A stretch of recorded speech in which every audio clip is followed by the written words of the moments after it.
Video like जरूर कर लीजिए और ऐसे वीडियो लगातार फ्री में पाने के लिए चैनल को तुरंत सब्सक्राइब कर लीजिए और बेल आइकन को जरूर टैप कर लीजिए ताकि आगे भी सारे वीडियो आपको मिलते रहे। यूट्यूब में फॉलो करते हैं तो प्लीज ये वाला फ्री टेलीग्राम चैनल जरूर ज्वाइन कर लीजिएगा। सारे नोटिफिकेशन सारे अपडेट यहीं पे आते हैं, ध्यान रखिएगा।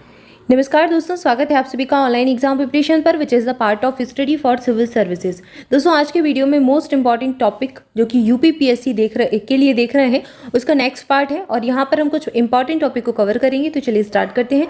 सबसे पहले एक जो चर्चा का विषय रहा खांसी की जहरीली दवाई, इसके बारे में कुछ इंपॉर्टेंट तथ्य जानते हैं। तो चलिए स्टार्ट करते हैं। दो भारतीय दवा कंपनियां थी जिनके ऊपर आरोप लगा, दो फर्म थे जिनके ऊपर आरोप लगा कि उन्होंने जहरीली खांसी की दवाई बनाई। ये जहरीली खांसी की दवाई बनाने का इनके ऊपर आरोप लगा था दो देशों के द्वारा। दो भारतीय दवा निर्माण फर्मों पर दो देशों द्वारा जहरीली खांसी की दवाई बनाने का आरोप लगाया गया था। इसके कारण गाम्बिया में लगभग 66 और उज्बेकिस्तान में लगभग 18 बच्चों की मौत हो गई।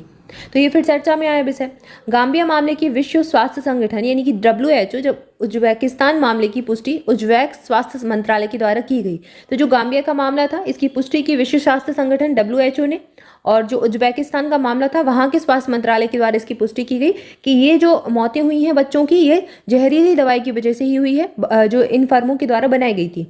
चिंता की बात यह है कि दोनों ही देशों में दवा में एथिलीन ग्लाइकोल या फिर डायथिलीन ग्लाइकोल की मात्रा ज़्यादा थी।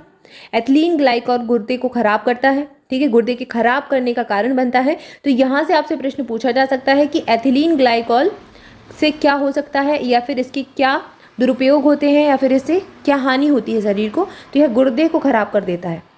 सेवन करने से पहले यह मनुष्यों के लिए जहरीला होता है और बाद में घातक साबित हो जाता है। डायथिलीन जो होता है, डायथिलीन ग्लाइकोल और एथिलीन ग्लाइकोल दोनों की मिलावट अवैध है, यानी कि कानूनन रूप से ये अपराध है, ये वैधानिक नहीं है इसका यूज़ करना। और जो दवाइयाँ बनाएंगे उसमें इसका यूज़ कर लिया तो फिर ये जो है हाईलाइट हो गया विषय। बल्कि सामान्य विलायक जैसे कि ग्लिसरीन या फिर ग्लिसरॉल के रूप में भी जाना जाता है, प्रोपिलीन ग्लाइकोल, या फिर इनका उपयोग कप सिरप में किया जाता है तरल आधार प्रदान करने के लिए। ये विलायक परिरक्षक, गाढ़ापन बनाने, मिठास बढ़ाने और रोगाणु रोधी जो एजेंट होते हैं उनके रूप में कार्य करते हैं। तो जो खांसी की दवाई है या फिर कप सिरप होता है उसमें प्रोपिलीन ग्लाइकोल का यूज़ किया जा सकता है, ग्लिसरीन या फिर ग्लिसरॉल का यूज़ भी इसमें कर सकते हैं। लेकिन इन दोनों चीज़ों का जैसे एथिलीन ग्लाइकोल और डायथिलीन ग्लाइकोल इनका यूज़ नहीं किया जा सकता, इनका यूज़ अवैध है क्योंकि ये शरीर को हानि पहुंचाएंगे, इसलिए इनको बैन कर दिया गया। खर्चों में कटौती करने के लिए डायथिलीन ग्लाइकोल और एथिलीन ग्लाइकोल जैसे यौगिक की घुलनशीलता के कारण निर्माता कभी कभी इनका इस्तेमाल कर लेते हैं और जिसके परिणाम स्वरूप इस दवा में संदूषण की स्थिति बन जाती है। तो अगर जैसे कोई चीज़ का यूज़ नहीं किया जाता तो वो सस्ती रहेगी, मार्केट में उसकी वैल्यू कम रहेगी, तो ये सस्ती पड़ती है इसलिए इनका यूज़ कर लिया जाता है। केंद्रीय औषधि मानक नियंत्रण संगठन सौंदर्य प्रसाधन, फार्मास्यूटिकल्स और चिकित्सा उपकरणों के लिए भारत का राष्ट्रीय नियामक निकाय है। CDSCO के तत्वाधान में drug controller general of India द्वारा दवा और चिकित्सा उपकरणों को नियंत्रित किया जाता है। तो अगर आपसे पूछा जाए कि भारत में दवा और चिकित्सा उपकरणों को कौन नियंत्रित करता है, तो drug controller general of India DCGI ये इसको नियंत्रित करता है। ये स्वास्थ्य और परिवार कल्याण मंत्रालय के अधीन आता है, ठीक है। तो ये सारी चीज़ें हमने इसके बारे में जान ली। इसके बाद अगला टॉपिक देखते हैं। अगला टॉपिक है इकोनॉमिक्स से रिलेटेड, जहाँ पर हम मुद्रास्फीति के बारे में जानेंगे। मुद्रास्फीति का तात्पर्य क्या होता है? दैनिक या फिर सामान्य उपयोग की अधिकांश वस्तुओं और सेवाओं जैसे कि भोजन, कपड़ा, आवास, मनोरंजन, परिवहन, ये सारी चीज़ें हैं, इनकी कीमतों में वृद्धि हो जाना, इनकी वैल्यू बढ़ जाना, उसको कहते हैं मुद्रास्फीति। ये एक निश्चित अवधि में कीमतों की वृद्धि की दर होती है। मुद्रास्फीति को बढ़ावा देने वाले कुछ प्रमुख कारण कौन कौन से होते हैं? जैसे कि किसी चीज़ की मांग में वृद्धि हो जाना।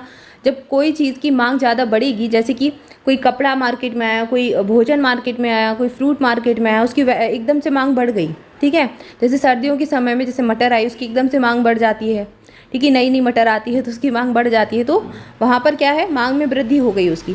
और आपूर्ति में कमी हो जाए, मांग आपूर्ति में अंतर जो है ये बन जाए, धन का अत्यधिक संचलन हो, इनपुट लागत में वृद्धि, मुद्रा का अवमूल्यन, मजदूरी में वृद्धि, ये सारी चीज़ें मुद्रास्फीति को बढ़ाने वाले कारण होते हैं। इसके बाद मुद्रास्फीति के प्रकारों की अगर बात करें, टाइप्स जो है मुद्रास्फीति की, वो क्या है? मांग जनित मुद्रास्फीति होती है। यह स्थिति तब उत्पन्न होती है जब अर्थव्यवस्था में मांग आपूर्ति से अधिक हो, मतलब कि मांग ज़्यादा है, आपूर्ति उसकी कम हो पा रही है।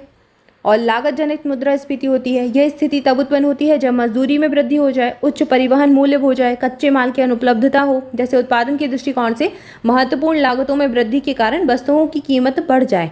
जैसे कि किसी एक स्पेसिफिक जगह की कोई चीज़ फेमस है, ठीक है, कोई एक जगह है स्पेसिफिक, यहाँ की एक चीज़ फेमस है, लेकिन उसकी मांग कहीं और ज़्यादा है, उसके पास में स्थित है, कहीं दूर स्थित है, फिर किसी और देश में ज़्यादा है। लेकिन जो परिवहन यहाँ से यहाँ तक सामान पहुँचाने का जो साधन होते हैं वो वहाँ पर मजदूरी ज़्यादा, वहाँ पर जो है वो चीज़ें ज़्यादा महंगी हो गई, परिवहन के साधन महंगे हो गए, पेट्रोल महंगा हो गया, डीजल महंगा हो गया, साथ ही साथ जो मजदूर काम करते हैं उनकी जो है उनकी जो उपलब्धता है वो कम हो गई, मजदूरी महंगी हो गई, या फिर कच्चे माल की अनुपलब्धता है वो हो गई। तो फिर क्या होगा, तो फिर मुद्रास्फीति की जो है समस्या बढ़ जाएगी, मुद्रास्फीति उत्पन्न होगी। तो ये लागत जनित मुद्रास्फीति कहलाती है। क्लियर है।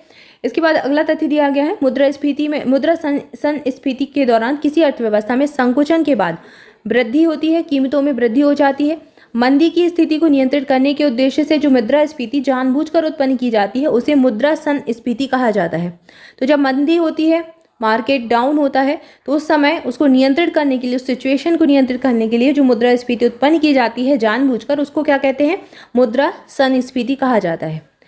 और स्कूलफ्लेशन एक ऐसी मुद्रास्फीति है जिसमें एक वस्तु या फिर वस्तुओं के एक समूह की कीमतें बढ़ जाती हैं जबकि समग्र मूल्य स्थिर रहता है। तो ये क्या है, स्क्यूफ्लेशन के बारे में बताया गया है। उदाहरण के लिए प्याज की कीमत में वृद्धि, जैसे सारी सब्जियां सस्ती हैं पर प्याज एकदम से बढ़ गई, प्याज एकदम से तेजी हो गई। और ये होता कहाँ से है, ये कालाबाजारी आदि के कारण होता है, लोग संग्रह करके रख लेते हैं, तो फिर उस पर्टिकुलर चीज़ के बारे में, उस पर्टिकुलर चीज़ की वैल्यू ज़्यादा बढ़ जाती है एकदम से मार्केट में, उसकी मूल्य बढ़ जाता है, तो उसको क्या कहते हैं, उसको स्कूलफ्लेशन कहा जाता है। अब एक स्टैगफ्लेशन होता है। स्टैगफ्लेशन शब्द क्या है, इससे तात्पर्य है आर्थिक वृद्धि एवं रोजगार अवसरों में होने वाली लगातार कमी के बीच वस्तुओं की बढ़ती कीमतों की स्थिति से है। यह मुख्य रूप से ऐसी मुद्रास्फीति है जिसके कारण मंदी की स्थिति उत्पन्न होती है। तो ये क्या, हमने अभी स्टैगफ्लेशन के बारे में जाना, स्क्यूफ्लेशन के बारे में जाना, मुद्रा संस्फीति पढ़ा और मुद्रास्फीति। तो ये चार टर्म जो है आई होप आपको अब क्लियर हो गए होंगे। इसके बाद मुद्रास्फीति के स्तर की बात करें तो रेंगती हुई मुद्रास्फीति, यहाँ से प्रश्न एग्जाम में पूछा जा चुका है। जब समय के साथ मुद्रास्फीति की दर धीरे धीरे बढ़ती है तो उसे रेंगती हुई मुद्रास्फीति कहते हैं। चलती हुई मुद्रास्फीति, जब मुद्रास्फीति की दर 10% से कम हो जाए। गैलोपिंग इन्फ्लेशन क्या होता है, जब मुद्रास्फीति की दर 20 से 1000% के बीच हो, इन्फ्लेशन यानी मुद्रास्फीति। अति मुद्रास्फीति क्या होती है, इस दौरान मुद्रास्फीति बहुत तीव्र गति से बढ़ जाती है और इसके परिणाम स्वरूप मुद्रा में गिरावट आ जाती है। उदाहरण के लिए कुछ समय पहले वेनेजुएला की आर्थिक स्थिति जो थी उसको अति मुद्रास्फीति कहते हैं। इसके अलावा एक फिलिप्स वक्र जो है ये टर्म सामने आता है, इसके बारे में जानते हैं। इसके अनुसार बेरोजगारी और मुद्रास्फीति के बीच व्युत्क्रम संबंध होता है, ये फिलिप्स वक्र कहता है। ठीक है, तो ये बस एक लाइन याद रखें, यहाँ से एग्जाम में प्रश्न पूछ लेते हैं कभी कभी। इसके बाद अगर बात करें मुद्रास्फीति के मापन की, तो जो मापन है उपभोक्ता मूल्य सूचकांक के आधार पर होता है, CPI जिसको कहते हैं। यह उपभोक्ताओं के द्वारा उपयोग की जाने वाली अधिकांश सामान्य वस्तुओं और सेवाओं की कीमतों में परिवर्तन को एकत्रित करके अर्थव्यवस्था में खुदरा मुद्रास्फीति को मापने वाला एक सूचकांक होता है। क्लियर है। इसकी गणना एक निश्चित सूची की वस्तुओं के लिए की जाती है, जैसे कि भोजन हुआ, आवास हुआ, परिधान हुआ, परिवहन, इलेक्ट्रॉनिक, चिकित्सा देखभाल, शिक्षा, इन सबको इसमें शामिल किया जाता है। वर्तमान में जो CPI का आधार वर्ष है ये 2012 है और यहाँ से एग्जाम में प्रश्न पूछा जाता है कि उपभोक्ता मूल्य सूचकांक का आधार वर्ष क्या है या फिर इसमें किन किन चीज़ों को शामिल किया जाता है। तो इसमें एक निश्चित सूची की वस्तुएं शामिल हैं, जैसे कि भोजन, आवास, परिधान, परिवहन, इलेक्ट्रॉनिक, चिकित्सा देखभाल, शिक्षा आदि। और CPI का आधार वर्ष या बेस ईयर कौन सा है, 2012 है, ये जरूर याद रखें, ये इंपॉर्टेंट है। ठीक है। इसके बाद अगर बात करें, भारत में 4 प्रकार के उपभोक्ता मूल्य सूचकांक हैं। पहला है औद्योगिक श्रमिकों के लिए CPI, कृषि मजदूरों के लिए CPI, ग्रामीण मजदूरों के लिए CPI और फिर CPI ग्रामीण, शहरी और संयुक्त, ये संयुक्त रूप से है। तो ये 4 प्रकार का उपभोक्ता मूल्य सूचकांक भारत में वर्क करता है। औद्योगिक श्रमिकों के लिए CPI, कृषि श्रमिकों के लिए CPI AL, ग्रामीण श्रमिकों के लिए CPI RL और श्रम और रोजगार मंत्रालय के श्रम ब्यूरो के द्वारा संकलित किए जाते हैं। तो ये सारा जो संकलन है डेटा का, ये कौन करता है, श्रम ब्यूरो करता है।